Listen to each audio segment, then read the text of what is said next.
오늘의 예배를 위해서 기도하도록 하겠습니다. 기도합니다. 하나님 감사합니다. 하나님 추석 연휴를 주님의 품 안에서 안전하게 보낼 수 있게 주님께서 인도하여 주셔서 오늘 이렇게 온라인으로 우리 GTS 공동체가 하나님 앞에 예배합니다. 하나님 추석 연휴 기간 동안 하나님께서 여러 가지 은혜들 또 베풀어 주신 여러 가지 또 세밀한 음성들 이런 것들을 듣고 또 가족들과 나누고 또 귀하고 복된 시간을 보낼 수 있게 해주셔서 참 감사합니다. 하나님께서 이 1년간 우리에게 베풀어 주신 은혜들을 세어보았습니다. 코로나로 어려웠던 시절들이 참 많았지만 그럼에도 불구하고 하나님께서 우리를 지켜주시고 또 인도해 주시고 또 보호해 주신 은혜를 기억하게 됩니다. 하나님 참 감사하며 우리 찬양하며 오늘도 이 시간 예배함으로 주님께 영광 돌리기를 소망합니다. 하나님 우리의 기도를 받아주시고 또 우리 예배를 받아주셔서 주님께서 기뻐하시는 예배자로 설 수 있도록 주님께서 인도하시고 역사하여 주시옵소서. 이 모든 말씀 살아계신 예수 그리스도를 받들어 기도드리옵나이다. 아멘. 오늘 주님께서 우리에게 주신 말씀 시편 122편 1절 말씀을 다 함께 읽어보도록 하겠습니다. 네, 자 시작. 사람이 내게 말하기를 여호와의 집에 올라가자 할 때에 내가 기뻐하였도다. 아멘. 할렐루야. 사랑하는 GTS 여러분, 기쁜 소식을 좀 먼저 말씀을 드립니다. GTS 현장 예배가 다음 주 10월 11일부터 다시 시작을 하게 되었습니다. 우리가 코로나 재확산 때문에 예배가 중단된 지 한 7주일 만인 것 같은데요. 다시 현장 예배를 열게 되었어요. 예배가 어떻게 재개가 될 것인지에 대한 자세한 사항은 각 반 선생님들을 통해서 공지가 될 예정입니다. 다시 시작되는 현장 예배에서 여러분 뵙도록 하겠습니다. 오늘 여러분들과 함께 나누고 싶은 은혜는 다시 시작되는 현장 예배를 기다리는 우리 저와 여러분들을 위해서 준비를 했습니다. 오늘의 은혜를 통해서 예배를 더 사모하게 되시는 여러분들이 되시기를 주님의 이름으로 소망합니다. 성경의 인물 가운데 예배를 아주 특별히 사랑했던 한 남자가 있었습니다. 그 사람은 바로 다윗이에요. 오늘 본문의 말씀은 그 예배를 너무나도 사랑했던 다윗의 마음을 엿볼 수 있는 구절인데요. 우리가 다시 한번 좀 읽어봤으면 좋겠어요. 네, 시편 122편 1절 말씀입니다. 시작. 사람이 내게 말하기를 여호와의 집에 올라가자 할 때에 내가 기뻐하였도다. 아멘. 자, 여러분 누군가가 여러분들에게 야, 우리 예배하러 교회 가자라고 할 때에 여러분 어떤 마음이 가장 먼저 드세요? 글쎄요. 썩 기분 좋은 마음이 들지는 않을 것 같은데, 이런 마음들 좀 들 것 같아요. 그래. 주일이니까 가긴 가야지. 아니면, 벌써 예배 드리는 날이라니. 시간 참 빠르네. 이렇게 마음의 부담과 스트레스가 올라오는 친구들이 생각보다 많을 겁니다. 그런데 만약 누군가가 여러분에게 야, PC방 가자 라고 이런 얘기를 들으면 되게 막 마음이 깊어지지 않으세요? 물론 뭐 학원을 가야 되고 뭐 일정이 있으면은 마음이 어렵겠지만 그래도 뭐 평상시에 이렇게 놀러 가자라는 얘기를 들었을 때 마음이 되게 기뻐지시죠. 이것처럼 다윗은요, 다른 이들이 어, 예배드리러 가자라는 말을 들었을 때에 되게 기뻐했다는 거예요. 그것도 진심으로 기뻐했어요. 다윗이 기독교 역사 가운데에 가장 위대한 예배자로 불릴 수 있었던 아주 근원적인 이유가 바로 여기 있었는데, 다윗은 예배를 너무나도 사랑하고 좋아했다라는 거죠. 여러분, 예배라는 것이 대체 무엇일까요? 하나님께서 처음 예배하기 시작한 히브리인들이 이 예배를 표현할 때 자신들의 언어인 히브리어로 이렇게 적었습니다. 아바드라고 적었어요. 이 아바드는 이 동사로 봉사하다, 섬기다라는 뜻을 가지고 있는데 이래서 이제 중세 유럽 기독교에서는 이 원시적인 뜻을 이어받아서 이 예배를 서비스라고 표현하기도 했어요. 그런데 전도사님은 이 개인적으로 이 서비스라는 표현보다 더 적절하다고 생각하는 표현이 있는데요. 그것은 여러분 워십이라는 단어입니다. 사실 왜 이렇게 된 건지는 잘 모르겠는데 우리가 이 단어를 얘기할 때 보통 어떨 때 워십을 쓰죠? 뭐 춤이나 그다음에 뭐 CCD를 한다거나 몸짓으로 찬양할 때 되게 워십이라는 말을 많이 쓰였거든요. 근데 왜 그렇게 되는지 잘 모르겠어요. 근데 그것보다는 이 예배라는 총체적인 행위에 더 걸맞는 단어가 아닌가라는 싶은 생각이 들어요. 제가 그렇게 생각하는 이유는 이 단어를 이루는 두 가지 뜻 때문에 그렇거든요. 사실 이 단어는 이 앵글로 색슨족이라는 족속이 만들었는데 이 워십은 사실은 그 월스와 또 쉽이라는 단어의 합성어입니다. 그러니까 월스는 여러분 잘 아시죠? 같이 있다라는 뜻이고, 그다음에 쉽은 뭐 신분이에요. 신분, 멤버십 할 때도 이제 뒤에 신분의 의미가 붙죠. 이렇게 이런 식으로 합쳐져 있는 합성어 이게 이제 월십이라는 얘기인데 이것을 좀 풀이해 보면은 이런 의미가 되는 거예요. 이 하나님이라는 이 최상의 가치가 있는 그분에게 우리가 그에 합당한 존경과 영광을 돌리는 것. 이렇게 뜻을 풀이할 수 있는데 이것을 예배라고 생각했다는 것이죠. 어, 자, 하나님이라는 분이 계시고 음, 그 이 하나님이라는 분에게 인간에게 있어서 최고의 가치를 주신 그 하나님께 그 가치에 만든 응답을 하는 것이 예배라고 볼 수 있죠. 이것이 참된 예배죠. 근데 저렇게 이 응답을 이루는 것이 참된 예배라고 한다면 이 예배가 이루어지기 전에 반드시 선행돼야 될 게 있어요. 그게 뭐냐면 그것이 바로 예배하는 사람에게 있어서 하나님이라는 분이 그 사람에게 최고의 가치가 되어야만 한다는 거예요. 이게 만일 저 사람에게 하나님이라는 존재가 별로 중요하지 않다면 사실은 그가 드리는 예배가 참된 예배가 성립되기가 어렵다는 거죠. 여러분 하나님께서는 우리에게 참된 예배를 받으시기를 원하세요. 근데 참 놀라운 거는 하나님께서 다짜고짜 야 너 참된 예배 좀 드려봐 너 참된 예배자가 좀 돼봐 이렇게 막무가내로 지시하시지 않으셨다는 거죠. 하나님께서 우리에게 참된 예배자 그리고 또 참된 예배를 받기 위해서 그분이 먼저 우리에게 최고의 것을 주셨어요. 그것이 뭐냐면 바로 독생자 예수 그리스도라는 것이죠.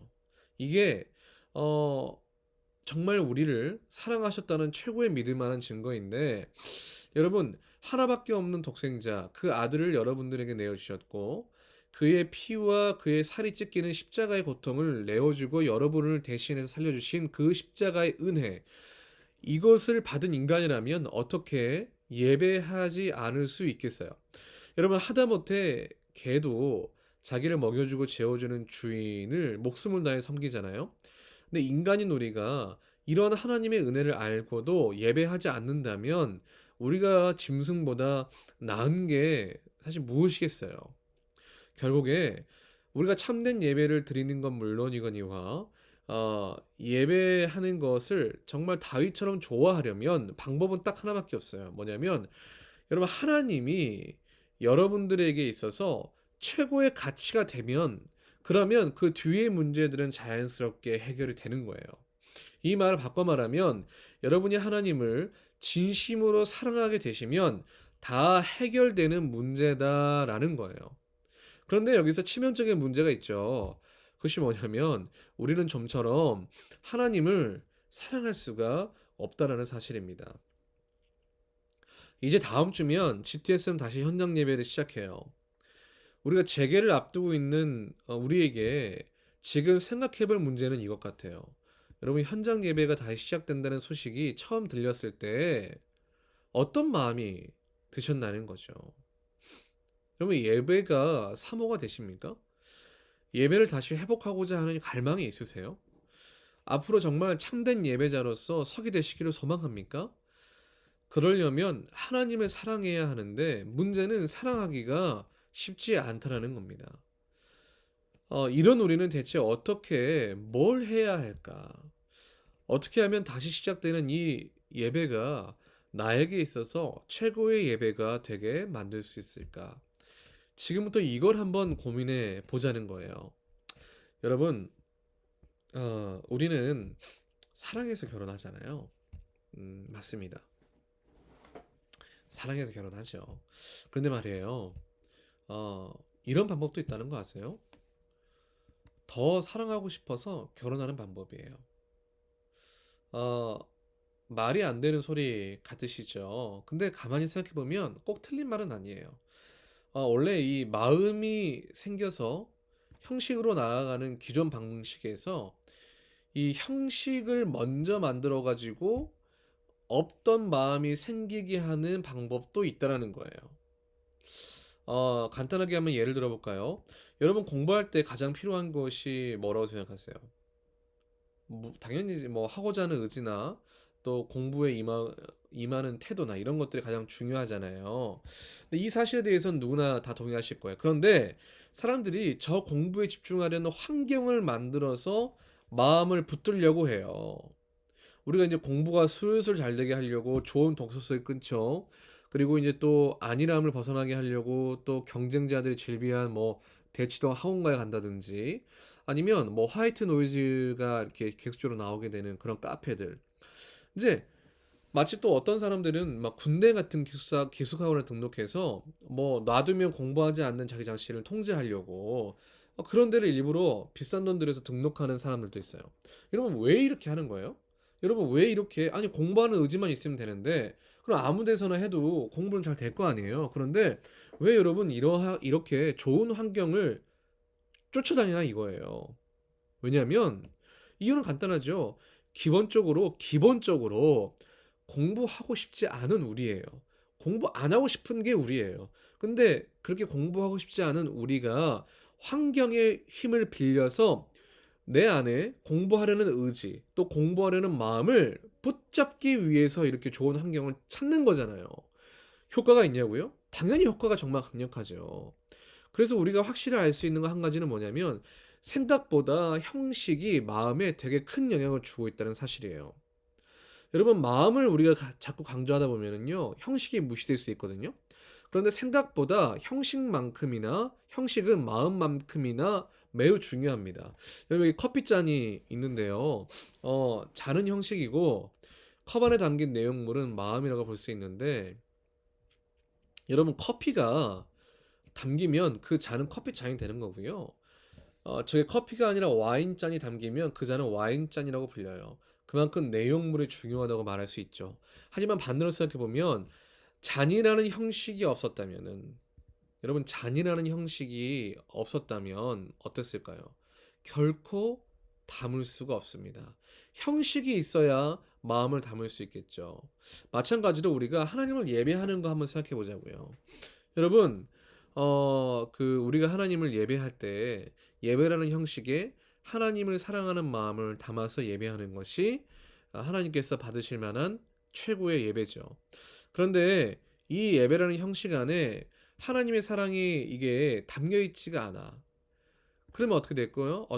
예배라는 게 불리기가 어렵겠죠. 우리는 예배할 때에 하나님의 마음이 중요하지 형식이 뭐가 중요하냐고 쉽게 말하기도 해요. 그러나 반대로 생각해 보자고요. 예배의 형식이 없으면요. 하나님의 사랑을 담아낼 수가 없어요. 그 대표적인 예가 북이스라엘이에요. 북이스라엘. 여러분, 이 지도가 이 남유다와 북이스라엘의 영토를 표기한 거거든요. 지금 노란색으로 깜빡이는 곳이 이 예루살렘의 하나님의 성전이 있었던 곳이에요. 지금 보이시나요? 네, 잘 보이시죠? 이곳이 이제 하나님께 예배하던 곳이었는데 오직 이곳에만 제사장들이 하나님의 율법과 말씀을 가르쳤고 백성들이 제사했고 예배하고 섬겼던 곳입니다. 그런데 나라가 분열됐어요. 보시는 바와 같이 예루살렘 성전은 남유다 지역에 위치하고 있었고 그다음에 북이스라엘에는 없었어요. 이 북이스라엘 백성들은 나라가 분열된 이후로 그 저곳, 지금 여러분 보이시는 저 예루살렘에 어, 좀 남유대에 있으니까 저곳으로 가고 싶어도 갈 수가 없었죠. 하나님의 말씀을 드릴 수도 없었고, 들을 수도 없었고, 또 예배할 수도 없었고, 또 각종 어떤 종교 생활을 전혀 할 수가 없었던 상황이었어요. 왜냐면 제사장들이 모두 다 예루살렘으로 망명했을 테니까. 이런 상황 가운데에 북이스라엘의 첫 번째 왕이었던 여로보암이 그래서 생각해낸 게 하나가 있었는데, 뭐냐면, 야, 이럴 거면은 이 예루살렘에 있는 그 성전 때문에 백성들이 이거 그 남유다로 이탈할 수가 있으니까 우리도 성전을 만들자. 그래서 여러분 그 단과 베델이라는 지역에 저 빨간색으로 표시되어 있는 지역인데요. 저기다가 산당을 설치를 하고 임시로 예배할 수 있는 곳을 마련해서 혹여나 백성들이 하나님께 예배하려고 또 율법의 말씀을 들으려고 남유다로 가는 그런 북이스라엘 주민들의 이탈을 막으려고 단과 베델에다가 만들지 말아야 할 것을 만든 거죠. 하나님께서 저것을 인정하셨느냐? 아니요, 인정하지 않으셨어요. 하나님께서 인정하시지 않으시니까 저기서 드리는 예배가 연락될 리도 없었고 하나님의 말씀도 선포되지 못했고 하나님의 예배도 법도도 점점 북이스라엘 마음 가운데에 희미해져 가기 시작했던 거예요. 어, 또 대표적인 사건이 있었죠. 그 베델과 단의 선지자가 정말 그 하나님께서 명령하셔서 그 베델과 달에 설치되어 있는 그냥 분향단을 부셔버리시는 그런 일들을 통해서 하나님께서는 베델과 단에 세워진 예루살렘 외에 예배드릴 수 있는 공간과 또 장소를 굉장히 미워하셨던 거예요. 하나님을 섬기고 싶은 마음이 있어도 예배할 수가 없고 말씀을 들을 수도 없고 훈련받을 수도 없는, 다시 말해서 형식을 아예 잃어버린 북이스라엘은 하나님 보시기에 악이 창고라는 나라로 변해버리고 말았다는 거죠. 사랑하는 GTS 여러분, 우리의 신앙과 믿음 가운데 마음이 선행되는 게 너무나 중요하죠. 그러나 그 수단과 형식 또한 우리의 마음과 버금가게 중요해요. 그래서 형식은요, 마음을 만들 수도 있는 능력이 있어요. 여러분, 우리 모두가 세상의 영광과 성공을 마음의 목표로 삼죠. 그리고 그것을 이루기 위해서 어떤 수단을 동원하죠? 공부라는 수단을 동원하잖아요. 그래서 저 공부라는 수단이 더 잘되게 하기 위해서 우리가 뭐 합니까? 독서실 다니고 조용한 카페에 찾아다니고 유명한 학원을 찾아놨습니다. 그런데 반대로요. 나는 세상의 영광과 성공에 대한 의지나 결의가 없음에도 불구하고 부모님 때문에 강제로 학원에서 공부하고 독서실에서 학습하고 과외를 받고 좋은 환경에 노출되다 보면 어느덧 세상의 영광과 성공의 길로 가는 경우가 얼마든지 많이 있어요. 이와 같은 맥락으로 우리 그리스도인들도 마찬가지입니다. 여러분, 하나님을 사랑하고 내 삶을 드리는 것이 마음이 충만해서 그것을 목표로 삼아서 뭘 수단으로 삼느냐? 예배를 수단으로 삼아, 예배를. 근데 이 예배를 잘 드리기 위해서 우리는 어떻게 합니까? 교회를 고르기도 하고요. 또 뭐 주일 예배, 또 찬양의 뜨거운 곳 찾아가서 섬기기도 하고, 또 말씀 집회 가서 듣기도 하고, 또 수련회를 통해서 또 마음의 문을 또 열기도 하죠.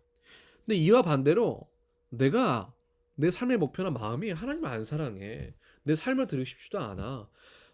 아무 생각도 없어. 그런데 반대로 내가 주일 예배 꾸준히 참석하고 또 찬양 뜨거운 곳에 가서 찬양을 또 듣고 또 말씀 집회에 가서 말씀을 듣고 수련회 가운데 은혜를 받고 이러다 보면은 역으로 어떤 일이 생기느냐?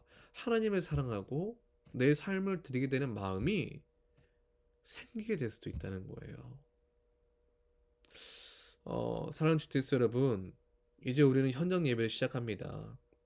그동안 온라인으로 사실 많은 부분들이 좀 결여된 예배를 우리는 드려왔어요. 온전하지 못한 형식에 우리의 마음들을 담았던 거죠. 이 불완전한 형식이 계속되는 시간 동안에 우리의 마음도 여기저기 누수되고 무너졌을 겁니다. 이제 다시 하나님을 향한 사랑을 회복할 때입니다. 그러기 위해서는 우리가 막연히 하나님을 사랑하자, 하나님을 최고로 모시자, 이렇게 마음을 먹는다고 해서 그런 일은 쉽게 일어나지 않습니다. 그 전에 우리가 해야 할 일은 바로 형식을 바로 세우는 일이에요.